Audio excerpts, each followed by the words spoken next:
Alam mo ba, maraming tao ang gumigising araw-araw na may dalang bigat, hindi bakal, kundi opinyon ng iba. Sa mundong ginagawang kulungan ang iniisip ng ibang tao, marami ang nakakalimutang mabuhay ng totoo sa sarili. Pero may paraan para makalaya. Hindi lahat ng opinyon ay mahalaga, at ang karamihan hindi nakakatulong sa iyong pag-unlad. Natural lang na pahalagahan mo ang iniisip ng mahal mo sa buhay. Pero kung bawat galaw mo ay kontrolado ng takot sa sasabihin ng iba, lalo na ng mga hindi mo naman kilala, unti-unti mong kinakain ang sarili mong kalayaan. Sa video na ito, hahanapin natin ang daan palabas mula sa kulungang gawa ng panlabas na validation. Iisa-isahin natin ang 7 makapangyarihang paraan para mabawi mo ang direksyon ng iyong buhay. Number 1. Huwag matakot. Sa mundong iniidolo ang pagsunod at pagpapa-impress, ang pagiging totoo sa sarili ay tila isang krimen. Pero tandaan mo, hindi mo obligasyon ang pasayahin ang lahat. Kapag tinanggap mo na hindi ka para sa lahat, saka ka palang nagsisimulang maging ikaw. Ang hindi pagpapahalaga sa sasabihin ng mga walang alam sa pinagdadaanan mo ay hindi kahinaan. Ito ay lakas. Isang leon ay hindi nababahala sa opinyon ng mga tupa. Ganun ka rin dapat. Tumindig para sa pinaniniwalaan mo kahit may mga taong masaktan. Number 2. Piliin mong mabuti. Limitado lang ang oras at lakas mo. Kaya piliin mong mabuti kung saan mo ito ilalaan. Huwag mong sayangin sa pag-aalala sa mga trending, sa likes, o sa iniisip ng mga estranghero online. Ang sobrang pag-aalaga sa hindi mahalaga ay daan patungo sa karaniwang buhay. Kaya tumutok ka sa layunin mo, sa mga pangarap mo, at sa sarili mong paglago. Doon mo ilaan ang iyong enerhiya, hindi sa ingay ng mundo. Number 3. Matutong tumanggi. Ang salitang hindi ay isa sa pinakamakapangyarihang sandata mo. Kapag natutunan mong tumanggi, sinasabi mo sa mundo na alam mo ang halaga mo. Hindi mo kailangan sumang-ayon sa lahat para tanggapin ka.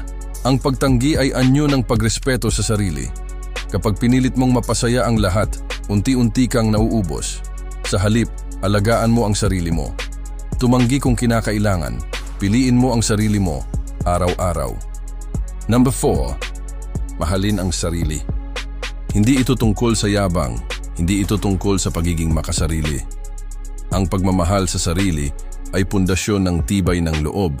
Kapag mahal mo ang sarili mo, mas madali mong masabi ang hindi. Mas malinaw ang hangganan mo at mas buo kang tumayo kahit sa gitna ng pagbatikos. Hindi mo na kailangan ng papuri ng iba para maramdaman mong mahalaga ka. Ang totoo, sapat ka na kahit wala silang palakpak. Number 5. Ikaw ang magtakda ng kahulugan ng tagumpay. Sino ba ang nagsabing kailangan mong magkaroon ng ganitong bahay, trabaho o hitsura para masabing matagumpay ka? Ang tagumpay ay hindi sukatan ng lipunan. Ito ay sukatan ng sarili. Kung para sa iba, ang tagumpay ay yaman, pero para sa iyo, ito ay kapayapaan. Mas piliin mong sundan ang sarili mong paniniwala. Kapag ikaw ang nagtaya ng sarili mong tagumpay, hindi mo na kailangan ang basbas ng iba. Ikaw ang may hawak ng lapis ng kwento mo. Number 6. Itigil ang paghihingi ng pahintulot. Hindi mo kailangan ng permiso para mabuhay ayon sa sarili mong paraan. Hindi mo kailangan ng apruba sa bawat galaw mo.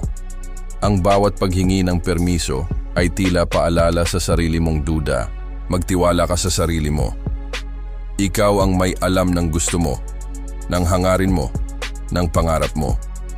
Huwag mong ibigay sa iba ang kapangyarihang piliin ang direksyon ng buhay mo. Tumindig, kumilos, manalig sa sarili mong pasya. Number 7. Tandaan mong lahat tayo ay mamamatay. Oo, totoo. Medyo masakit pakinggan pero ito ang paalala. Maiksi ang buhay. Kung paulit-ulit mong inuubos ang oras mo sa pag-aalala sa sasabihin ng iba, sayang. Habang ikaw ay kinakain ng opinyon nila, sila rin ay nalilimutan ng mundo. Kaya gamitin mo ang oras mo sa bagay na may halaga. Mga pangarap mo, mga taong mahal mo, ang sarili mong paglago. Walang saysay ang pag-aalala sa iniisip ng taong hindi magiging bahagi ng huling kabanata ng buhay mo.